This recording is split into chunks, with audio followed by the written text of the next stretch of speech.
Já. Bom, eu vou falar um pouco sobre a seção 4.1, é o início do capítulo 4.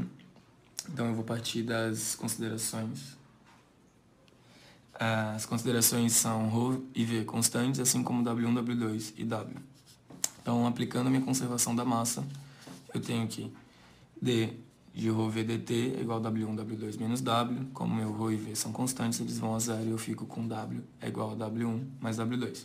Para a conservação da componente, ρ e v são constantes, dx dt, W1x1 mais W2x2 menos WX.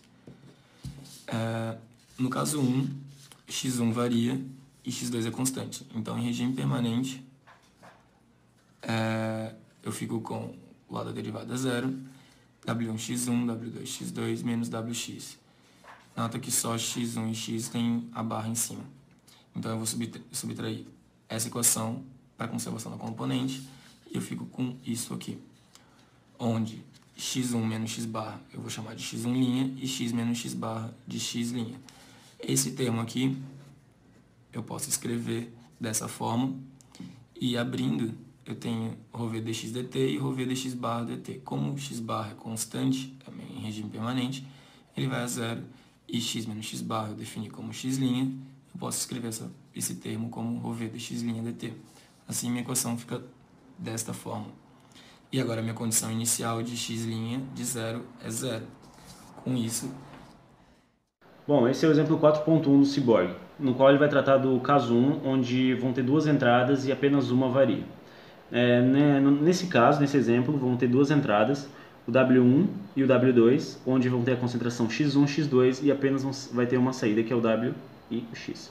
Os dados que ele deu foi que o W1 é 600 kg por minuto, o W2 são 2 kg por minuto, o x1 é 0,05, o x2 é 1, ou seja, ele é puro, o V, o volume, são 2 metros cúbicos, o ρ são 900 kg por metro cúbico.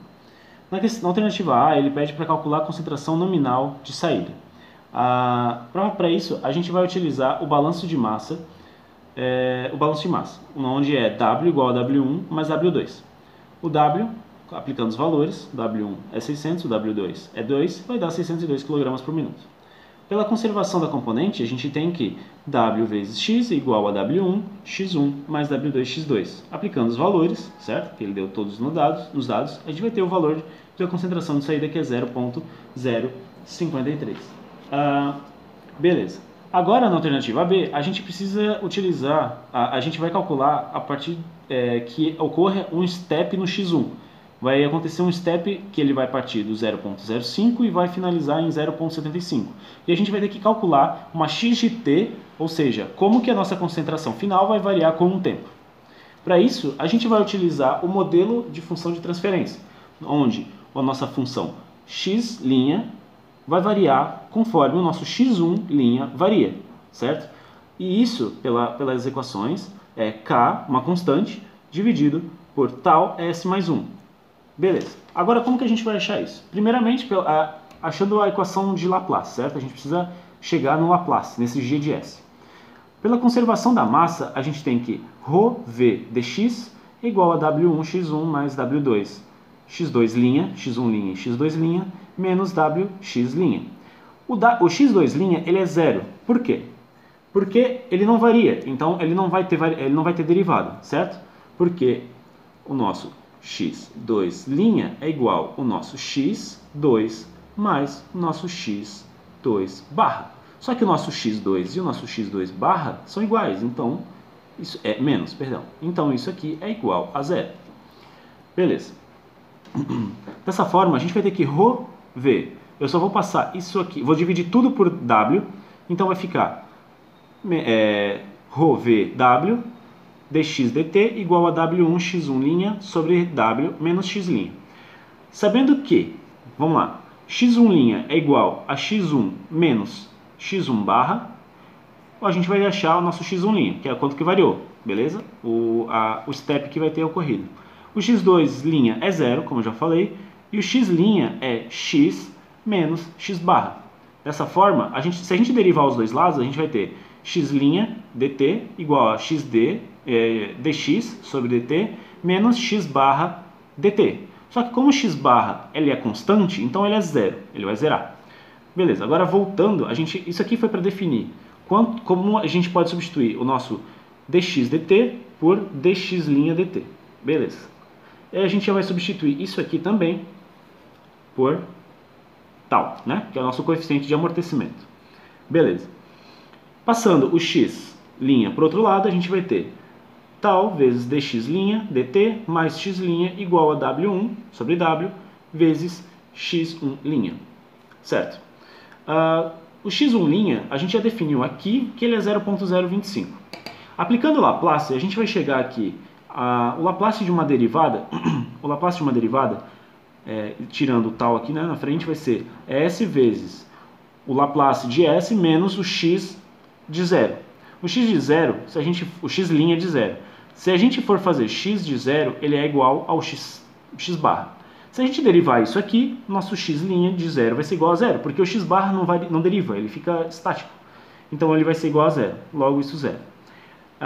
Mais o nosso x' de s, que a gente passou para o outro lado, certo? Aqui, igual a laplaciana disso aqui, que vai ser 0.025 sobre s, vezes o nosso w1 sobre w, que é o nosso k, lembra que eu falei antes que ia ter um k aqui, e vezes nosso x1' de s. Beleza, agora como que a gente precisa simplesmente chegar em x' sobre x sobre 1', x sobre x1'. Como que a gente vai fazer isso? A gente simplesmente vai passar isso aqui para o outro lado dividindo, isolar o nosso x' de s e vai achar o que a gente quer, certo? Aqui a gente vai isolar o nosso x' de s, vai encontrar esse valor, essa fatorização, igual a 0.025 vezes k x1' de s. Dessa forma a gente vai passar isso aqui dividindo. Passando isso dividindo, a gente vai ter x' de s sobre x1' de s igual, passa isso aqui dividindo. E aqui temos 1 sobre s. Dessa forma a gente vai ficar com s vezes tal s mais 1, certo? Aplicando agora os valores, a gente vai ter que x' de s sobre x1' de s vai ser igual a isso aqui, certo? Voltando, fazendo o inverso, a gente vai ter que o x' de t é igual a isso aqui. Agora só que o que ele pede na questão é que a gente achasse um x de t.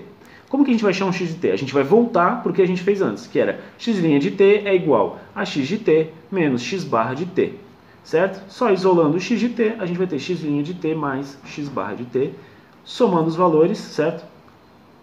Isso aqui, que a gente achou aqui, e 0,053, que foi o que a gente achou antes.